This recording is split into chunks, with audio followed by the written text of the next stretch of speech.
Hello and welcome to the ThreeWill Podcast. This is your host, Danny Ryan, and today I have Bob Morris here with me. And Bob's, what's your official title, Bob? Give it to me. Principal Scrum Master. Principal Scrum Master. I salute you, Principal Scrum Master. It's very commanding. Huh? Yeah. Oh, so I know this conversation, well, I guess it's important to this conversation because we're going to talk about using Scrum and the low friction requirements with using Scrum. So why don't we just get this whole thing kicked off with, why should we talk about Scrum and requirements? Well, requirements for any kind of a project or the types of projects that we get involved in is sort of the fuel that drives, not just the delivery process for us, but also the sales process. And, Scrum, nowadays is a pretty broadly accepted approach. And so there's some confusion out there about, how we do requirements in a Scrum process, and maybe confusion about some of the artifacts people might be familiar with other project approaches, and they get those confused with what we do in Scrum. And then there's some misconceptions here that I think it's worthwhile mentioning. I think two of the common ones are that there is no documentation in Scrum, including for requirements, or sometimes Scrum teams end up kind of wandering in the woods when it comes to requirements and completing a project. And then, as the title suggests, really want to explain to people why we think of this approach as a low friction approach for getting requirements. So what do you mean by low friction? Well, what we're talking about there is essentially adopting, an approach, a set of processes that hopefully speed up the process of gathering requirements, and we do that mainly through trying to minimize impediments that typically get in the way or delay, getting those requirements. And we also try and really focus on steps in a process that add value to the customer and to getting those requirements, and try and minimize those things that don't really add the value that we need in trying to get those requirements. So where do we start? Well, it's like a lot of things related to agile types of project approaches. It goes back to, the core principles and values from agile, and all of these things are geared towards, trying to be able to support rapid and flexible reactions to changes in a project. And really, I think the ones that apply most to the process of getting requirements are, first I would say eliminating waste. And in requirements, there potentially is a lot of that, particularly with detailed specifications that get created early in a project before we really have a great understanding of what exactly it is that we're implementing, and those things end up getting thrown away and rewritten. The other thing I think that's core to this is understanding that we want efficient communications. The Scrum process that we use is heavily focused on conversations as a primary communication mechanism, as opposed to the written word, and also interactions, direct interactions with our stakeholders. That's a very, low effort type of way to communicate, and we really focus on that. There's a term called progressive elaboration, and it's just a fancy way of saying that, you start simple and then you gradually refine and add more detail to something, and requirements are an excellent example of how we use that in practice. And then the last piece is, we're always trying to improve, refine, and seek clarity with these requirements. We don't expect them to be perfect up front, and they don't need to be. Basically, the trick is having just enough detail to support the stage of the project that we're at. So, those principles and values, that's kind of the bedrock that we base all this on. And I guess the fundamental building block, to answer your question about starting, is what we call a user story. For listeners that are not familiar with that term, what is a user story? So basically, a user story is, I guess, in its simplest form, it's a placeholder for a specific user need, and I talked about, the principle of progressive elaboration, starting simple, adding more detail. And at the beginning, user story is just a single high-level statement, usually very high level, that summarizes, the who, the what, and the why of a particular need that a stakeholder has. And they're very simple, written in first-person form from a user's perspective, so they're very approachable, easy to understand.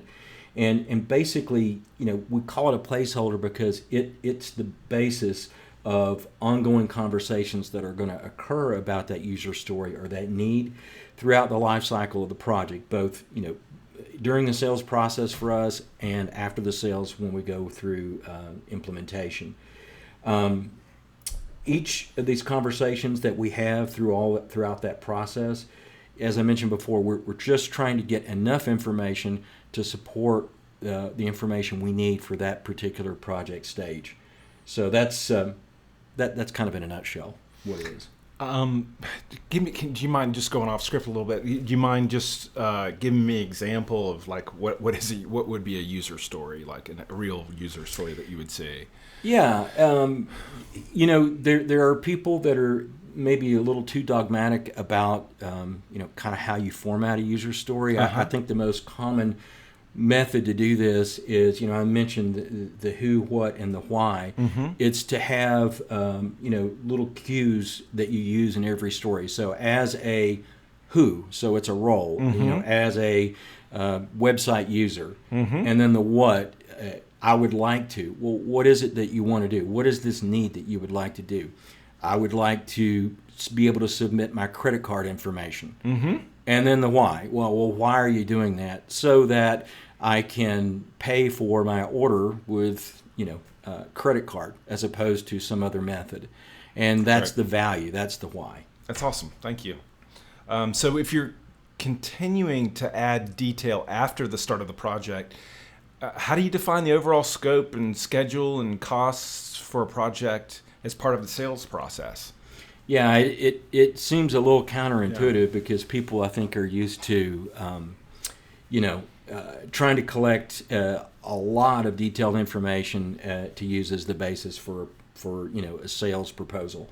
And for us, again, I go back to this idea of just enough information at each stage. And in a sales process, usually the thing we're heading towards is a statement of work. And so at that point, we will develop user stories, but at that point it may only consist of the summary statement and usually something we call acceptance criteria or conditions of success for that user story. So that gives us enough information that we can, track that as one of the components of the SOW and to estimate the amount of effort that it will take.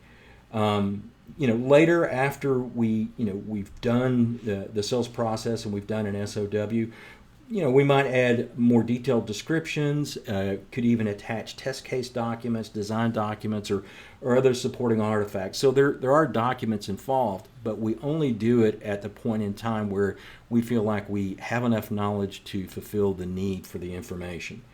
Something else that happens, not really as part of the sales process because we're after an initial set of user stories, but we will split a user story into multiple user stories so we get into more detail. And again, that's that concept of progressive elaboration.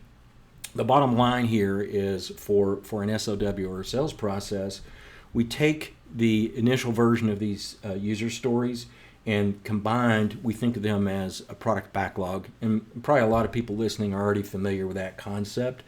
And we take this product backlog, which basically contains, it's a summary of the prioritized scope of the project. It allows us to produce an overall level of effort estimate for the project. And it allows us to take, that information and put it into kind of one final piece of this, which is what we call release planning. And what release planning is it's just a high-level definition of what is the schedule, how will that scope be delivered, according to what time frame. And once we have all those pieces, that's enough for us to generate an initial statement of work for a customer. And oftentimes, that ends up being kind of like a laundry list. So we have a pretty flexible process where, we can go back to customers with a quote, and that quote can actually be tailored after their initial review based on their needs. Maybe they have a particular schedule need or a budget need. So that's how we do that. What are the inputs from into this process you expect from customers? Well, I mentioned earlier, rapid and flexible are the keywords here, and so we're flexible. There's a pretty wide spectrum of what we would get, and sometimes it's sort of proportional to the size of the project that's being considered. I think we always welcome a few things like some concise initiation documents. Now, this usually would be a business case or a product vision, either written or even just described to us. And when I say business case, I mean information about the why of a project. Sometimes it might even include the anticipated benefits or return on investment. And a vision is just explains how those benefits would be delivered by the product or the project that we're working on. So those are all nice to haves, but we're flexible with this process. And if we don't have those, we can actually just go through a series of interviews and get the information that we need. So why do we consider this a low friction approach? Yeah, I mentioned earlier that it has to do with removing impediments, focusing on the pieces of a process that actually add value to what you're aiming at. And really, the way this process is low friction kind of breaks down into those areas again that I mentioned for core principles and values. So, I mentioned before about reducing waste. Having this concept of progressive elaboration means we're trying to reduce throwaway documents. People are very familiar with being in a situation where a lot of very detailed documents are generated at the beginning of a project, only to have to go through multiple revisions before you get to the end of the project. So that's one area of waste that we try and eliminate. The other thing is that we have detailed design and test cases for user stories that may change. So if we try and develop all that stuff up front as part of a robust set of documents, we may have to rewrite those as well. Either due to market conditions or priorities that change with a customer. The second area is for low friction is again in communications. I mentioned user stories. We try and make them clear, easy to understand, written from the perspective of the user. We try and promote conversations as opposed to exchanging a lot of documentation back and forth. And we will capture the details when we need them as we go through the project, but not before. And then the last piece about continually refining and improving the requirements. That's something that is just built into this process. And just to give you an example, we start out, we'll actually do a high-level release plan that I described earlier during the sales process. So it's an excellent springboard for the project. Then when we start a project, typically it's during the first iteration or something we call Sprint Zero. We'll refine those requirements again during that iteration and review them with a customer. And then as we go through the project, as the team learns more, as the person or people on the customer side that are making decisions on priorities and the content of what we implement get better, we'll refine these requirements even further. Now, before we wrap up, let's address a couple of the initial points that you mentioned. First, you mentioned confusion on Scrum requirements compared to other project approaches. Yeah, there's some terminology out there that typically we'll hear people maybe misuse the term or get confused between, artifacts in other types of project approaches and what we're doing in Scrum. And I think that the two most common areas has to do with something that people will call requirement specifications or detailed requirement specifications. And usually what they're referring to, and this is a very typical of a project in a lot of large enterprises, there'll be a requirement for a very large and detailed document that lists requirements in very minute detail. A lot of times people call this a system shall document. It's literally a kind of a compendium of statements that all begin with the system shall.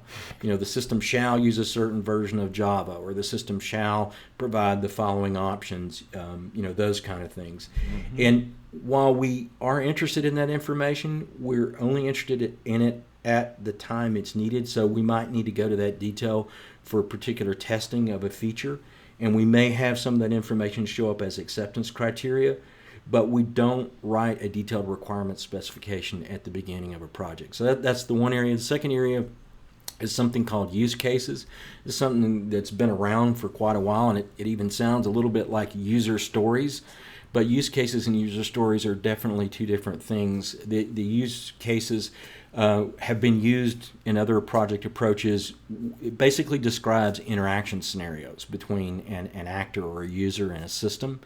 And it covers, multiple scenarios. Usually there's a happy path scenario, which is the desired behavior, alternative scenarios when something goes wrong, and it'll cover multiple features that are needed, for example, in a particular product. So in general, use cases are a lot broader than a typical user story is. And generally, they're fixed at the beginning of a project and they're signed off. And again, with user stories, we're focusing on keeping things simple and, to use the term, agile, that can be updated and refined as we go through the project. So quite a different from use cases. You're bringing back some memories. I remember writing use cases and exception cases and... RUP. Remember that acronym? Yes. We used RUP fairly at Extreme Logic, which was the company that Tommy and I worked at before this. And then we had a variant of it that was our own at PricewaterhouseCoopers. So yes, a lot of this, you're bringing back some use case memories. I'm not going to say they're all pleasant, but definitely came up. Yep. So yeah, You're not alone. Not alone. You've been through that as well. Yes. Yeah. You also mentioned dispelling misconceptions about no documentation and wandering in the woods. What did you mean by that? Yeah, there's again, people, a set of values and principles that are kind of part of core agile. People will take those very literally. There's one in there that talks about valuing working software over comprehensive documentation. And It doesn't say no documentation. It just says you really want to focus on the thing that's adding value, which is working software. So we do have documentation. We talked about user stories. We talked about adding progressively information at the level required. We talked about being flexible and being able to add, if we need detailed test case documents, if we need detailed design documents, we'll do that and attach them to the user stories as we proceed. But we don't necessarily just spend a lot of time up front trying to generate those things. So in general, at the end of one of our Scrum projects, I think the level of documentation will be less than other project approaches like a waterfall project approach, but that doesn't mean there isn't any. Yep. This last thing, wandering in the woods, this is really important because even though Agile and Scrum are pretty mainstream nowadays, there's still a preconception from some people that really it's too loose of an approach to trying to accomplish a project where you're signing a contract or a statement of work. They think that basically there's no clear completion date, cost, or scope. You're asking stakeholders to just fund a project while the team goes through a journey of discovery, trying to figure out how long it's going to take to do something or how much it's going to cost. That's the term wandering in the woods, searching for project completion. And Scrum projects definitely have a defined schedule, scope, and cost that are clearly stated in some of the contract documents that we typically have. And we have an initial product and a backlog and a release plan, as I mentioned, that basically cover those things. I think the key to trying to use terms like flexible and rapid with also having specific targets for schedule, scope, and cost, the key to resolving those two things is in managing scope at the detailed level as these user stories are refined.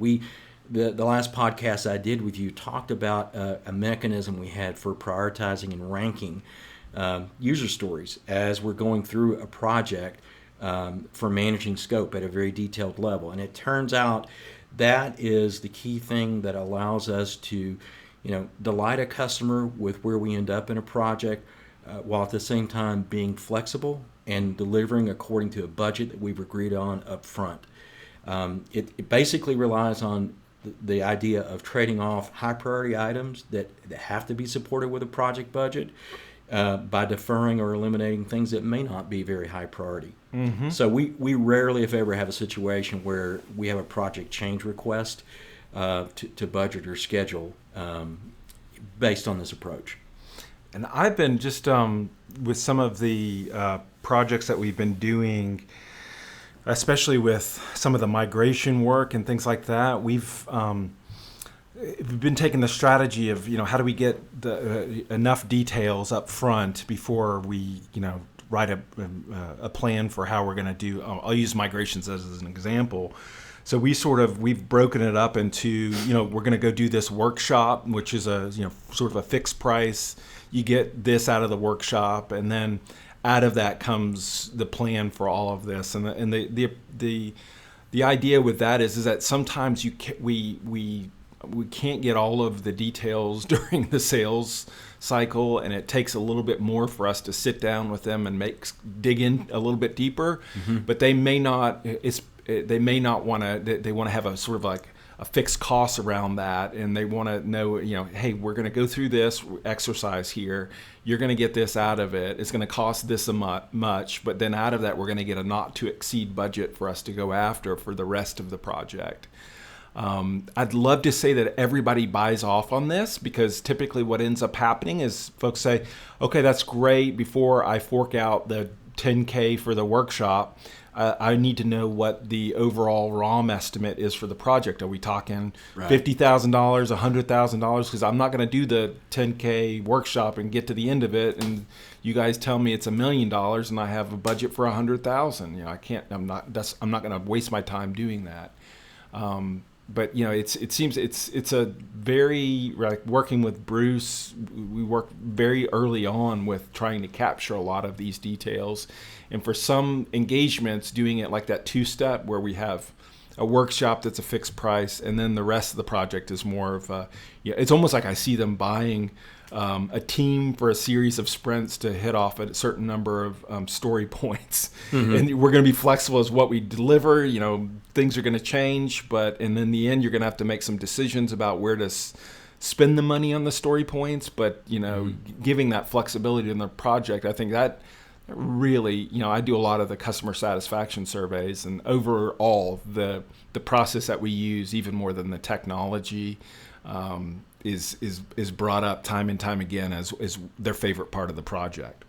Yeah, I didn't mention this, Danny, earlier, but one of the things, we do have some tools that we've developed internally to help us manage, pulling together the user stories, the product backlog, the release planning discussions. We have some tools that we use to manage all that, and it allows us to provide a very concise way of communicating an estimate back to a customer. A lot of times you'll get somebody that really is having a hard time understanding the motivation for the cost for a project. Yep. And this provides a very clear kind of modular way for them to understand that, and if they want to influence it, start tweaking it, and nice. We'll work with them.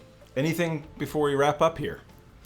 Well, I guess to be fair and put this conversation in context, what we're talking about here, first of all, I know it was very high level, and it's very much sort of works great with our small and medium projects. Mm-hmm. There are other approaches and techniques that we would use for very large projects. That's probably going to be for another podcast. But as an example, a lot of times with large enterprises, they have a waterfall kind of program management approach, and they may have certain artifacts or documents maybe related to requirements that we have to provide.